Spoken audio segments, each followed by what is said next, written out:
And hello again from the Crotchety Old Men podcast. Hey, I'm Gary Smith. Happy 2026. We made it, y'all. We made it. So, but anyway, Hallelujah. hey there. Yes, sir. Hallelujah. Praise the Lord.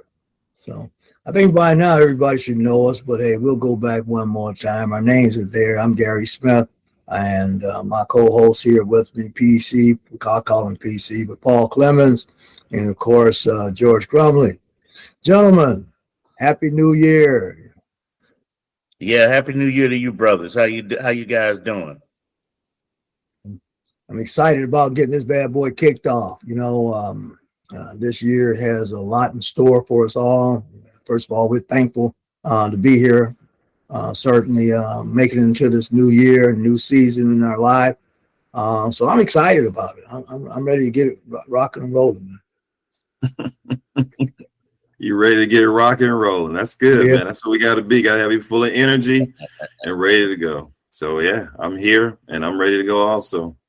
All right. Beautiful day. Yep. All right. Well, let's get it cracking, man. PC, what's up, man? What we talking about today? You know what? We're going to be talking today about exercising and how important it is in your life to really be moving. You couldn't have said it better yourself, Gary, when you started talking about rocking and rolling. We need to incorporate some form of exercise in our life on a daily basis. And there's certainly a lot of reasons why. I know I admire my boy George. He's death on exercise. So he's always exercising, whether it's bike, whether it's running, whether you're washing dishes or whatever you're doing. Movement is so extremely important, especially at our age. And I'm not going to tell anybody what our ages are, but we're up there. So carry on, gentlemen. Let's exercise this motion here. Yeah. When we talk about exercise, you said it very succinctly. It's all about movement. When you're past 60, let's say, but exercise, before I get too far ahead of myself, exercise is a lifestyle, primarily. If you're used to moving in terms of, a lot of people that may have played sports when they were younger, high school, what have you, you're somewhat of accustomed to a certain amount of movement anyway. But however, as we get older, I don't know all the intricacies about muscle mass and how you lose all that sort of stuff. But movement is the key thing, whether you're going to a gym or you're quote unquote exercise, or you're just moving around your house, because you don't have to have a gym membership to keep it moving. And so what we'd like to really get into is some of the forms of exercise that you can get. There are some people out there that may have some hindrances with knees and what have you. But even that, there's ways that you can exercise, even with chair exercises and just simply taking walks. Okay. But the most important thing is to keep your body moving. And I'm sure we'll delve deeper into that, why movement is so important. George, what are your thoughts? Yeah, my thoughts are more so taking back your health. I think we're under attack from the pharmaceuticals. I don't want to generalize and say doctors, but here again, health organizations. I think we're missing the boat because with all the processed foods, all the things that are coming at us, all these different drugs and things like that. You can't look at the 6 o'clock news without seeing, 4 or 5 different drugs that you're supposed to go to the doctor and say, doctor, do I need this? So, when I look at exercise, I think it's more important as far as the benefits. And I look at and I approach life like that. It's the why. Why do we exercise? For example, exercise boosts memory. A lot of people are suffering from Alzheimer's and dementia and things like that.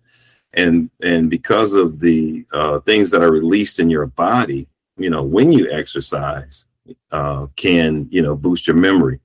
And I guess, Gary, you better say that disclaimer, we're not doctors, we're not professionals, this is our opinion and this is based on our experience. So please, whatever, you take from this, consult your physician, read books and get the information yourself. But, I know from, what I've read and, what I've experienced, there are a lot of benefits from exercise. It's just not sweating, losing weight, or, muscle tone or looking better. There's a lot of things that go on within your body that benefit when you exercise. You guys agree? George, you mentioned something very important, and a lot of it to me now I am a doctor, so I can expound upon the medical issues that are surrounding exercise. And one of the issues is that just what you said, some of the things that we're bombarded with, the processing of food, the water we're drinking nowadays, our bottled plastic with plastics. A lot of plastics are leaking into our brains because of the amount of plastics that food is and water is packaged in. You also have toxins in the air. The way things are manufactured these days, and there's less there are less laws on our health as opposed as it is to making money. So a lot of your manufacturing puts stuff in the air that's creates a lot of toxins in your body. When you have a sedentary life, a lot of times what happens in that sedentary life, that sedentary lifestyle brings about toxins that sit in your body. They slow your blood down. You mentioned your brain and being able to think. A lot of that has to do with blood flow and the amount of oxygen that's in the blood. And if we're not constantly pumping our hearts to palpitate the lungs, to create the oxygen that goes into our blood, we won't have clear thinking as it is. And you're right, George, it is a lifestyle. You and I definitely have, and Gary too, have been athletes for most of our lives. So it becomes a lifestyle.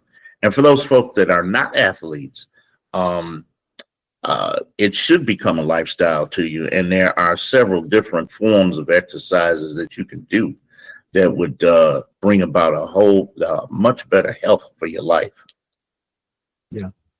Those who live in areas regionally where the weather is pretty much mild most of the year, I'm going to put it just like this. You don't have no excuses. All right. We up here in the Midwest and the North, we use the excuse of cold, ice, and snow. But if your butt lives in an area where it barely gets below 50 degrees, stop. There's always something that you can do. And I mentioned earlier, whether you got some type of ailment or what have you. See, it's not so much about what the exercise does for you on the outside. There's probably very few men who wouldn't want to have, a ripped stomach, six pack, muscles bulging all out wherever. But that's not what I'm talking about. That's not what we're talking about. If you end up with the end results of that, hey, kudos to you. But when you're getting the age of 65, 70 years old, that's not the time to just sit back. And as I started this, my little dialogue or monologue, if you will, talking about rocking and rolling.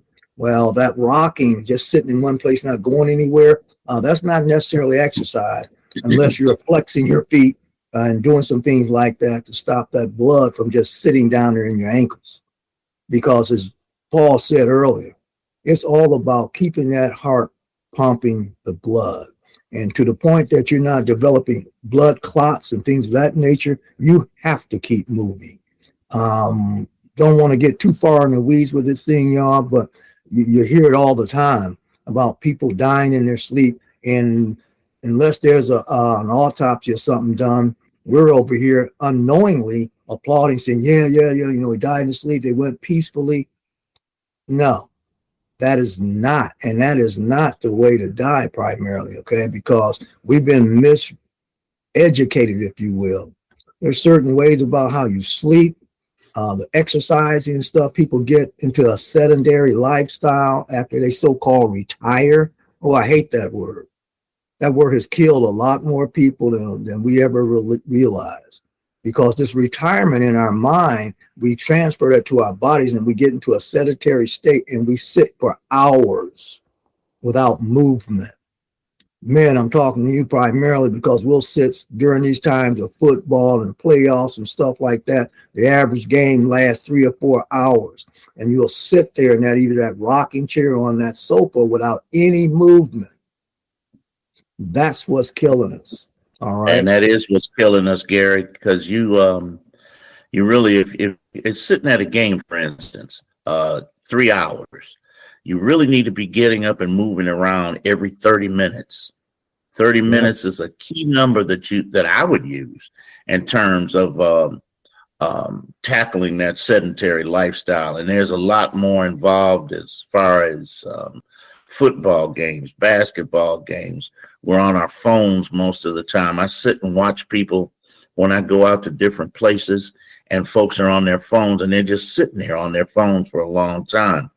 And one of the key things that you mentioned, Gary, is the fact that while you're sitting there, we have clots in our bodies all the time. What makes the clots move is our movement and the ability to flush those clots out. And there's a couple other things that allow clots to leave our bodies or whatever, but you don't want those clots to accumulate. And if there's not a steady flow of blood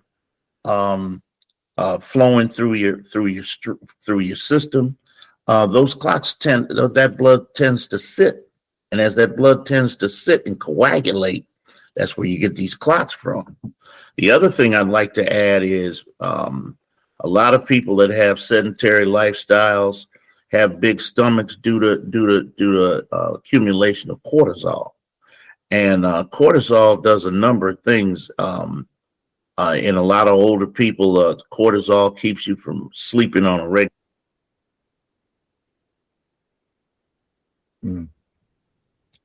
Oh, you just hit your mute button. Yes. Yeah. Accidentally.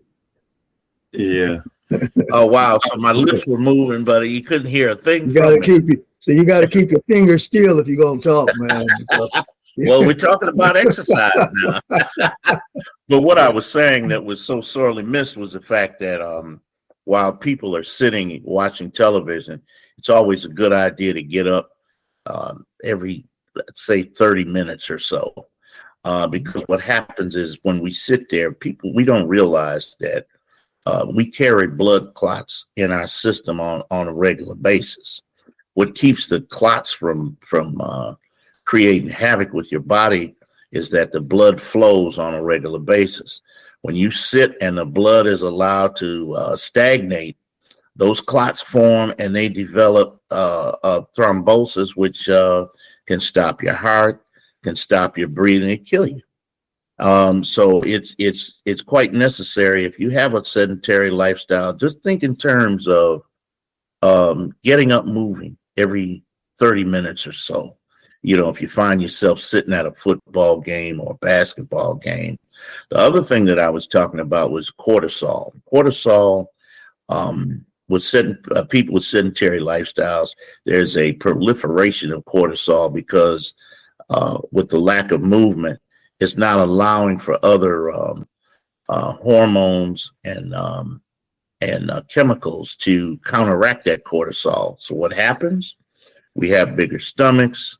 It's hard for us to sleep at night. When you don't sleep at night, your brain is not operating as functional as it can be. So even for 30 minutes while you're sitting is a very important thing to consider. No doubt about it. Go ahead, George. Yeah, I mean, absolutely. And it doesn't matter, you know, your size or your weight. This could happen to anybody. You know, like you say, anytime you sit for 3 to 4 hours, you know, that's your routine. You know, you eat dinner at 6 o'clock. You know, you go down and you go sit down in the easy chair and you lay back and watch the news and you watch, you know, another game show. And then next thing you know, it's 3 or 4 hours and it's 10:30 and it's time to go to bed. Well, like you say, those 4 or 5 hours that you've sat without motion, regardless of that 3 miles you ran in the morning, or, you know, that bike you rode in the afternoon, all that stuff is negated because here again, at our age, we have to do some type of constant motion. And now we're not talking about getting up and jogging around the house, between commercials. We're just talking about standing up, for 30 seconds, during that commercial, something as simple as that. Heart health is so important, at our age, and sometimes we don't take it seriously. We just kind of listen at what the doctor says between these appointments. But, the amount of water that you drink, in the evening, the amount of salt that you don't consume. And here again, it's not about the salt that you shake on the salt shaker. It's about the amount of salt that's in the food that's, processed foods that we can't really control. I do something I've never done before is anytime I, grab a bottle or a package or, anything, I'm reading the label. I'm trying to see what the contents of this bottle is, because even though they may say it's organic, they may say it's heart healthy and things like that, there's so many hidden things in these foods that we don't know. And, we kind of got to think, if I can't pronounce it, then I don't want to eat it. I don't want to put it in my body. You go. So, these are the kind of things that, we have to watch, regardless of, how much exercise we do in the morning. This stuff kind of, goes away in the evening. So we have to be still as diligent in the evenings to watch, like I say, how much water we drink. We want to make sure we get enough water in our body, at certain times during the day, certain times during the evening before we go to bed. We want to make sure that we don't, eat a lot of salt, a lot of chips and things like that have salt in them. So these are the kind of things that we, at this age, you have to look forward to. It's not just like you say, sitting back, doing nothing because you did something earlier that day. You've got to continue to do this, on a consistent basis, because there's, heart health is so important, and those are the things you got to watch. Yeah. And speaking of heart, go ahead, Gary. No, I was going to say, with the importance of water, water is very essential to the blood flow. If you don't drink enough water, many people are dehydrated and don't even know it. If you're getting up in the back, going to the bathroom, you look and your urine is dark, yellow, dark brown almost, you're dehydrated.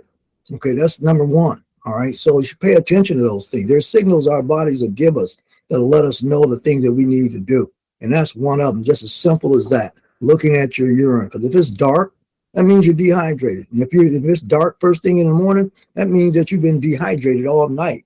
So the nocturnal recovery period that your body is supposed to receive during sleep, you're not getting it. So what does that do? That puts more pressure on your heart. Here's another simple thing. Most people, I won't say most people because I'm not in most people's bedroom, but here's the point I want to make. Those that sleep on their right side, you're putting your heart to more stress and more work pumping that blood, all right, as opposed to sleeping on your left side. I don't take our word for it. Again, I'm not a physician. PC is, but I'm not a physician. So go look it up. What most people are going to do is Google it, go on YouTube. I encourage and urge you to do just that. When you get through listening to this episode or watching it, go look the stuff up.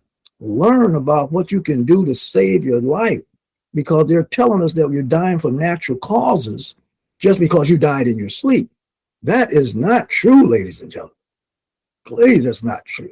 I know personally people who have done just what we're talking about here. Went out, did gardening, whatever the heck they did. So come home, sit in that daggone chair and leave here. Die. Go upstairs, get in their bed before they go to bed, sit down in the doggone chair and die. And it can be preventable. It is preventable if we just take control.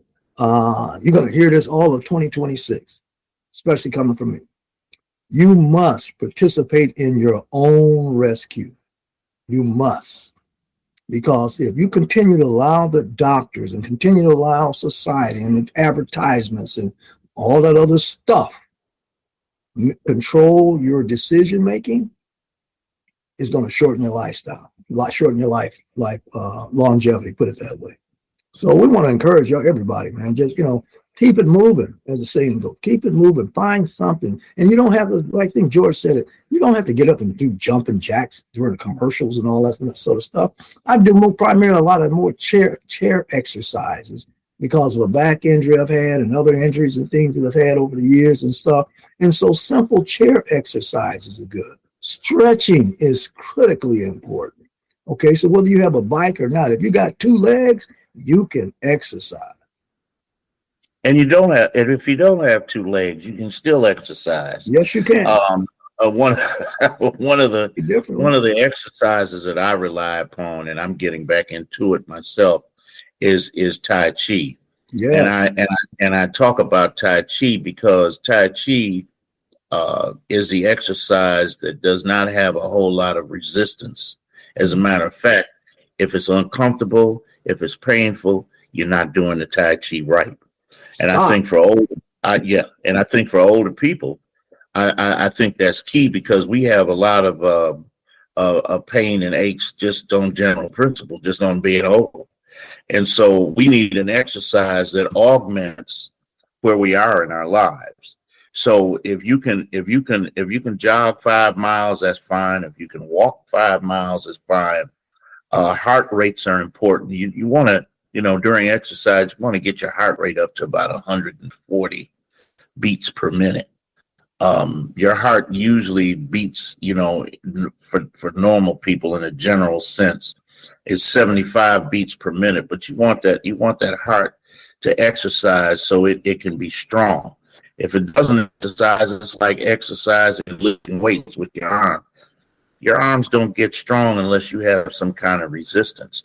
But with Tai Chi exercises not only your muscles, but your organs.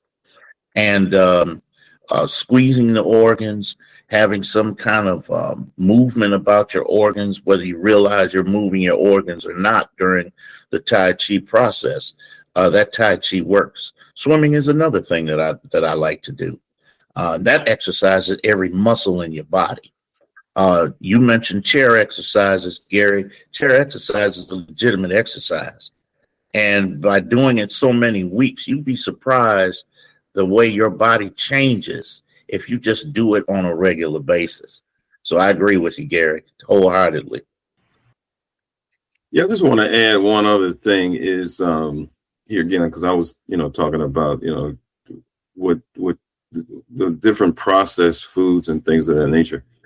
But you also need to be aware of the good things that you can put in your body, like berries, blueberries, raspberries, blackberries, things like that, that have a direct impact on, your body and the makeup of your body. They support brain health. They boost your immunity system, things like that.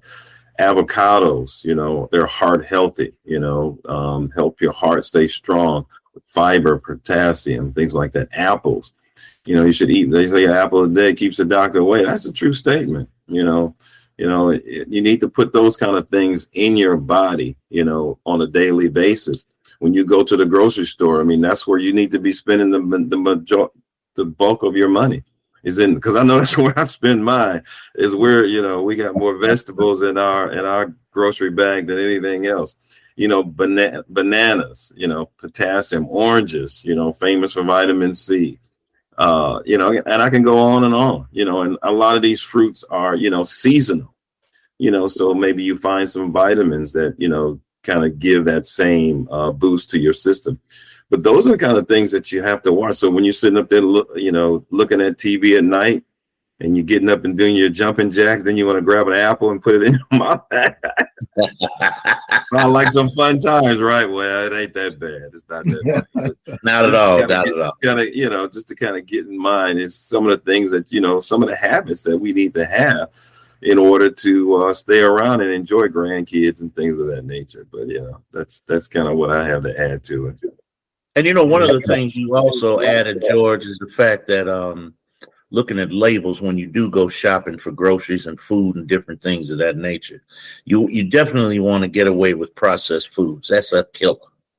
All right, and we probably can have a whole nother podcast on labeling and what those labels mean. Certain symbols on the labels mean certain things, whether it's organic for real, or whether it's organically processed or whatever it is. You have labels, you have numbers, you have all sorts of things on those labels. And it'd be a good idea to understand what those labels stand for. and what goes into that product that you're about to purchase. I have there's a limitation, and I probably don't have any basis for this, but I think about labels. I'm sitting here looking at my little glass of water here. Now this label this is water supposedly, and it has mountain, whatever the heck it is, Ice Mountain as the label. Now, this bottle of water could also be a bottle of arsenic. I take the label of arsenic off and I put on Iron Mountain on it. So you don't really know what the hell's inside the bottle. And so with the corruption and stuff that goes on with some of these companies and trying to get their products sold and moved on the shelf, I take it with a grain of salt. Obviously, yeah, read the label. That's probably about as close as you can get to taking the contents out of the packaging and putting it on a microscope to make sure it's organic, or to make sure it doesn't contain too many milligrams of sodium and all that stuff. So there's a trust factor there. But in your lifestyle and in your shopping activities, as you get accustomed to maybe going to a certain market or a certain farmer's market or what have you. So now if you can engage with whoever the butcher or the person that's behind that facility, as opposed to doing all your shopping at Kroger's or Piggly Wiggly, then you're going to be able to, what I'm saying, that probably in essence is going to some type of specialty markets and stuff like that. Can that be expensive? Well, compared to what is the answer to that? Expensive compared to what? All right. So does it make more sense to buy an organic a bushel of kale or what have you, as opposed to some regular kale? Well, you have to make that decision. But here's where the choice comes back at the end result. You have to choose your heart. It's expensive also to pay those daggone medical bills that George be talking about. All right. With the prescription drugs and the co-pays and all that stuff. Those things can get very expensive. And there's a lot of senior citizens out here who struggle right now because of the increase of health care and the cost of Advantage Care and ACA and all that sort of stuff. You can choose to pay at the pump, and they say pay now or pay later. I would advise you that, hey, spend more money on being healthy. Find ways, either do more home cooked meals, and you can be able to avoid a lot of the processed stuff that you get at the store. Don't think that the daggone restaurants, whether a high-end restaurant or daggone it Denny's, don't think they have you in mind in terms of your health. So the oil that they're cooking your food in is not daggone olive oil or whatever. It's that vegetable oil crap. All right. The cheese and the meats and stuff that they're putting on your deli sandwiches and all this other stuff. Don't get it twisted. All right. That stuff has been processed. A lot of the crap that they're putting in there is processed. All right. So what am I saying? It's more expensive to go out. And yeah, you can go to the fancy dinners and all this place or restaurants or what have you, but just keep in mind, okay, without the label being on that nice steak and whatever the hell else you eat, just keep in mind, where did this come from? How was it prepared? And you'll save a heck of a lot more money anyway if you do more home-cooked meals, more nutritional meals, because of what? You are in control of your own rescue. You have no control. You don't know what the hell the chef is putting in that stuff in the kitchen back there. They bring it out. It looks good. It may even taste good, but it's killing you. Yeah. Gary, you raised such a point, because we also want to use our senses. Well, that too. But I'm talking about seeing and smelling and that kind of thing, because as tissue breaks down, it gets darker. And you mentioned this earlier, Gary, about urine. When you have a breakdown of tissue, it gets darker. So when you look at your meat, you want to look to see how light is it, how bright is it, how dark it is. If the meat is bright, 9 times out of 10, they've been using dyes to make the meat look good. You want to smell it. You can smell rot. Rot when you smell it, because it hits you right in the head. You know what I mean? You want to smell your fish, for instance. If the eyes are cloudy, you got a lot of slime on the outside of the fish. That's a pure indication that fish has been around for a while, and you don't want to eat it. So you really need to use your senses as well, and that'll help you get past the labels because a lot of those meats that you see don't have labels on them, especially if you go to a butcher shop or a fish market or whatever the case might be. So those are some key things that I would suggest as well. Right. Yeah, I just wanted to also, here again, hit it home a little bit. There are a lot of foods that are banned in other countries that are, sold here in the United States, Lucky Yeah, Charms, absolutely. Mountain Dew, farm raised salmon. Even though we know salmon is real good for us, that farm raised salmon has added color, and it's you got to look at the packaging because you don't want that. Processed meats, those kind of things. Anything with red dye number 40 or yellow dye number 5, you don't want it. You don't want those things going into your body, and those are very important. So if they're banning them in other countries, and it's not like one or two different things. There's a lot of different things that we see on the shelves and in people's shopping carts every day, that are banned in other countries. So you've got to look at that. You got to be diligent about that. Like I said, it's so important. We got to take back our health from these manufacturers, because they're not thinking about us. The only thing they're thinking about is the bottom line, which is how much money they're going to make off of us. Absolutely. Well, fellows, it's come to that time where we have to say goodbye. Now you're going way back. All our company. So I have a word for today. All right. Make your life a meditation. Walking can be a meditation.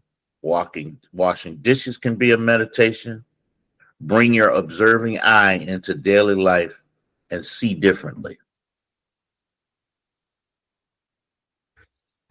Sounds good. Sounds good. Received. Yeah. Amen.